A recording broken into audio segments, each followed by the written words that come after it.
Olá pessoal, a gente está aqui para falar de coisa boa, a gente está aqui para falar de livro e hoje eu vou ter a árdua tarefa de contar um pouco para vocês sobre a história Minha Vida de Rata, da Joyce Carol, o livro da tag Curadoria do mês de outubro, um livro de dificílima leitura, não porque o enredo seja fraco, longe disso, o enredo é maravilhoso, a história é maravilhosa, mas porque a vida da nossa personagem é tão turbulenta, é tão truncada, e com tanta gente capaz de fazer o mal perto dela, não só capaz, mas não, capaz e fazendo o mal para ela, que me deixava angustiado a cada segundo. Então, sem mais delongas, vamos direto para esse livro aqui. Pessoal, a nossa protagonista, ela se chama Violet Rue.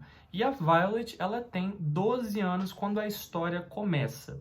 Digo quando começa porque a história vai contar todo o progresso dessa criança até a sua fase adulta, vai nos contar, né, como que ela lidou com todas as questões de infância dela, que foram várias e foram muito pesadas, e como foi o desenrolar dessa vida de rata que ela mesma, né, configura que teve, e eu concordo que foi uma vida, cara, de merda total, assim. Pois bem, a Violet era uma criança que era constituinte de uma família descendente de irlandeses que haviam vários irmãos, várias irmãs, um pai super autoritário, uma mãe super submissa, e a gente já vê aquela configuração clássica de filmes onde a família é uma merda, né? Que é aquele pai super conservador no sentido ruim da palavra, né? Aquela mãe que às vezes reconhece o abuso, mas não faz nada com ele. Quando vê o pai fazendo abusos com os filhos, também não tem forças para lidar com aquilo. Os filhos acabam Meu gato ali fazendo BC. Eu vou pegar ele para mostrar para vocês. Linda. Vocês já viram? Pois bem, continuando. Então, esses filhos homens, né, eles tendem a continuar os comportamentos abusivos do pai com as outras pessoas ao redor, e as filhas tendem a seguir o comportamento da mãe, que é aquele comportamento submisso, né, de muito sofrimento e que não consegue confrontar aquilo tudo, e quando confronta é amplamente punida pelos homens da família. Um dia em especial, a Violet ela tá acordada até mais tarde, ela escuta um barulho e ela vai bisbilhotar como uma boa criança de 12 anos. Quando ela vê os dois irmãos, o Jeremy e o Lionel, ela percebe que eles estão muito angustiados, eles estão muito aflitos, muito nervosos, e ela percebe que alguma coisa de estranha está acontecendo, então ela fica ali quietinha, ao mesmo tempo que ela não quer dizer que está ali, ela também não quer ir embora, ela quer conferir o que está acontecendo. E do nada ela vê que há um taco de beisebol todo ensanguentado, e ela fica se questionando, né, o que está acontecendo. Para uma criança não fica tão óbvio quanto nós, né, que estamos lendo, que já matamos a charada ali, que aconteceu alguma tragédia, no mínimo uma briga que terminou muito mal.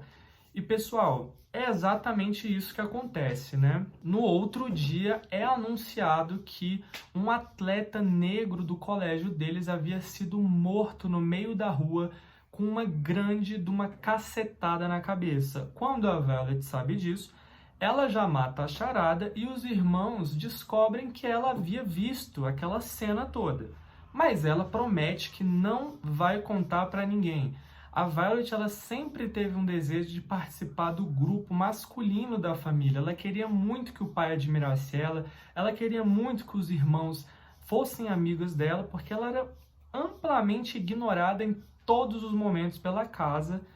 E era uma vida de merda, assim, com todas as letras em maiúsculo e garrafais, assim. Era uma vida horrorosa.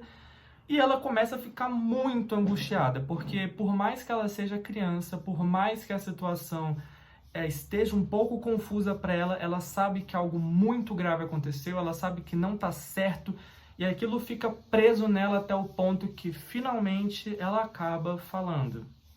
E quando ela fala, começa outro pesadelo na vida dela, que é o julgamento familiar.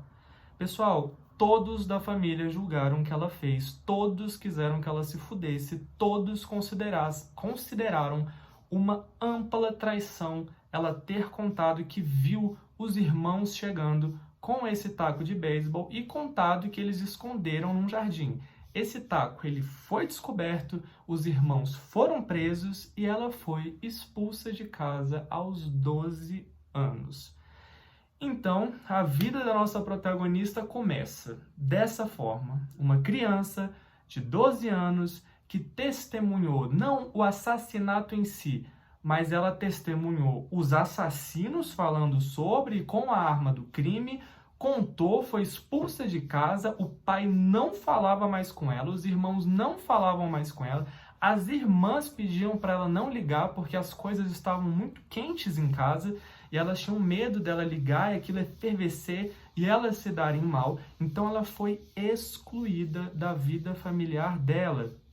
E você pode parar para pensar com seus 20, 30, 40 anos que isso pode até ser bom, né? Afinal de contas, quem quer ter uma relação com uma família tão tóxica? Mas para uma criança não é assim que funciona, né? A criança, apesar de entender que tem algo errado, ela tem aquela vontade materna e paterna de estar junto, né? De pelo menos perceber que as coisas não estão ruins, as coisas podem até não estar boas, mas saber que um pai te odeia, que uma mãe te odeia, isso para adulto já é muito complicado, né? Imagina você para uma criança de 12 anos.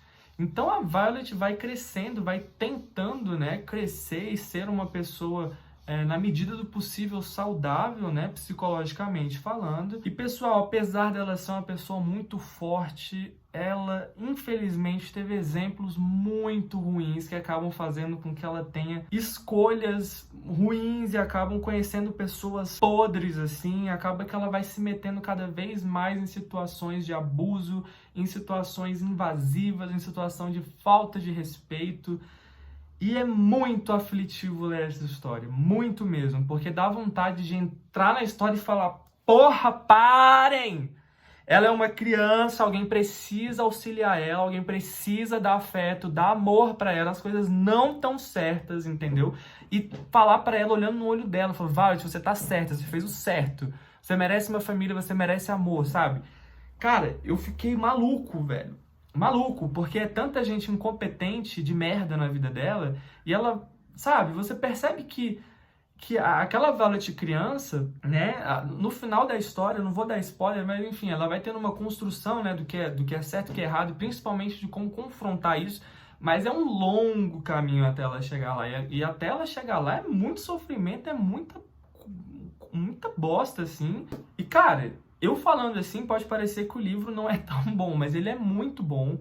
A autora, ela tem uma escrita ácida, irônica e muito inteligente. Inclusive, eu escrevo um livro e acho que, pô, uma das escritas mais metas, assim, pra mim, da minha vida, é escrever como essa mulher escreve, né? Dessa forma inteligente, com muito jogo de palavra, uma forma direta, uma forma dura, uma forma crua de se escrever. Inclusive, li outrora que a literatura não deveria ser sobre como a gente quer que as coisas sejam, e sim como as coisas são. E eu acho que essa autora, ela escreve como as coisas são. E as coisas, por vezes, são muito difíceis, são muito complexas e são muito danosas e fodidas. Nossa, eu acho que eu nunca fiz um vídeo que eu falei tão assim, né? É porque esse livro mexeu comigo mesmo. Mas, sem mais delongas, encerro o vídeo aqui. Eu indico a leitura para todo mundo. É um livraço, não perde tempo. Compra o livro, assina a tag. Eu adoro vocês, estava com saudade de fazer vídeos. A gente se vê em breve. Você já sabe, compartilha, comenta, blá blá blá. E eu tenho um Instagram literário, caso você não conheça, eu vou deixar aqui o link para você já ir direto para lá. Segue lá que tem muito conteúdo bacana também. É isso, um grande beijo e obrigado por ter assistido até aqui.